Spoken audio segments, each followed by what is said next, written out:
जय हिंद। ट्विटर पे एक ट्रेंड चल रहा है जस्टिस फॉर आगरा की बेटी। मैं आपसे पूछना चाहता हूँ, आप जस्टिस की मांग पहली बार कर रहे हैं या इससे पहले भी कभी किया था? क्या उन मामलों में जस्टिस मिल गया जो इस मामले में जस्टिस मिल जाएगा? बात करें इस घटना की तो यहाँ पे जियादी मेहताब, जिसने लड़की को नशे की गोली दे दी, फिर उसे बुर्का पहनाकर उठा ले गया, जो कि पुरानी घटनाओं से थोड़ा सा अलग है। निकिता और नीतू के केस में वो अच्छे हालत में थी, उनको बेहोशी की दवा नहीं दी गई। नतीजा ये हुआ कि उन्होंने विरोध किया और उसकी कीमत उन्हें अपनी जान देकर चुकानी पड़ी। उन घटनाओं में भी अपराधी जिहादी थे, इस बार भी जिहादी है। पीड़ित हमेशा की तरह हिंदू समाज से है। अब मैं जानता हूँ कुछ भांड यहाँ ज्ञान देने आ जाएंगे कि तुम हिंदू मुसलमान कर रहे हो, तो अब मैं क्या मेहताब को मोहित बताऊँ? अब ये जिहादियों की तरफ से जो लगातार अटैक हो रहे, क्यों हो रहे हैं? सारा खेल आसमानी किताब का है, जो हुक्म देता है कि काफिरों को घेर कर मारो, उनकी औरतों का बलात्कार करो। अफसोस कि ये सरकार उन्हीं लोगों को पोषित कर रही है। सवाल यह है कि ऐसी घटनाओं को रोका कैसे जाए। ये अलग बात है कि जिहादी आपको हिंदुत्व और हिंदू में डिफरेंस समझाएंगे, सेकुलर कम्युनल की बात करेंगे, हिंदू दलित को अलग अलग बताएंगे, लेकिन जब अपराध करना होता है तो कोई भेदभाव नहीं करते।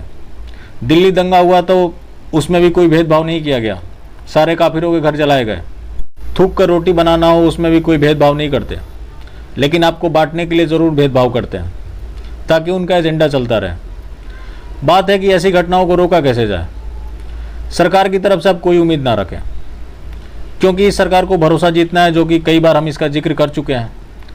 और सेकुलरिज्म के मामले में अगर कांग्रेस ग्रेजुएट है तो ये सरकार पीएचडी है।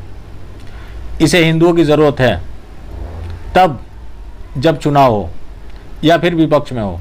वैसे कोई छोटा मोटा नेता जाकर खड़ा हो जाएगा, वो ज़्यादा कोई मायने नहीं रखता। टॉप लीडरशिप को कुछ बोलना पड़ता है, करना पड़ता है, जो कि सरकार से आप बिल्कुल उम्मीद ना करें।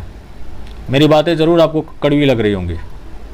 अब सवाल है कि अपने लेवल पे इसे कैसे रोका जाए। सबसे पहले ज़रूरी है कि जो एक्टिविटीज़ हो रही हैं उसको आप फैमिली के साथ डिस्कस करें। गांव में या मोहल्ले में जहाँ भी आप रहते हैं, हफ्ते में एक दिन मीटिंग करें, ये सारी जो चैलेंजेस है उसको डिस्कस करें, फिर ऑटोमेटिक सॉल्यूशन निकल आएगा। जिस दिन आप एक्टिव हो गए तो ऐसी घटनाएं होंगी नहीं। और आप ये सोचते हैं कि आप बड़े बलवान हैं तो ऐसी घटनाएं हो जाएंगी, फिर उसके बाद करेंगे क्या आप? मेरी बातें ज़रूर आपको कड़वी लग रही होंगी, लेकिन ये सच है। बाकी सरकारों को सरकारों के ऊपर रहने दीजिए, कोई फ़र्क नहीं पड़ता उनको किसकी बेटी की इज्जत लूट रही है, किसकी हत्या हो रही है। उनको सत्ता से मतलब है, वो अपने सत्ता के पीछे पड़े हुए हैं। हमें तो इस समाज को बचाना है, वरना वो दिन दूर नहीं है जब भारत में हिंदुओं की हालत पाकिस्तान और बांग्लादेश से भी खराब होने वाली है।